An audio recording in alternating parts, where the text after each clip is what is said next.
Chocolate ganache তৈরি বা rich smooth chocolate ganache. এবার আমরা তৈরি করব রিচ এবং চকচকে চকলেট গানাশ, যা আপনার কাপকেককে দেবে একদম বেকারি স্টাইলের ফিনিশিং।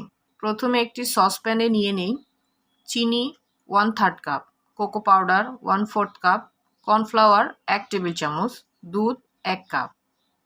প্রথমে সব উপকরণ ভালোভাবে মিশিয়ে নিন যাতে কোনো লাম্পস না থাকে। এখন মাঝারি আঁচে চুলায় বসিয়ে নেড়েচেড়ে রান্না করুন। ইম্পর্ট্যান্ট একটি টিপস দিই, নিরবিচ্ছিন্নভাবে নাড়তে থাকবেন, না হলে নিচে লেগে যেতে পারে। কিছুক্ষণ পর মিশ্রণটি ধীরে ধীরে ঘন হয়ে আসবে। চুলা থেকে নামিয়ে এবার গরম অবস্থাতেই যোগ করুন ডার্ক চকলেট 1/4 কাপ। ভালোভাবে মিশিয়ে নিন যতক্ষণ না চকলেট পুরোপুরি গলে স্মুথ টেক্সচারে আসে। ব্যাস তৈরি আপনার পারফেক্ট চকলেট গানাশ।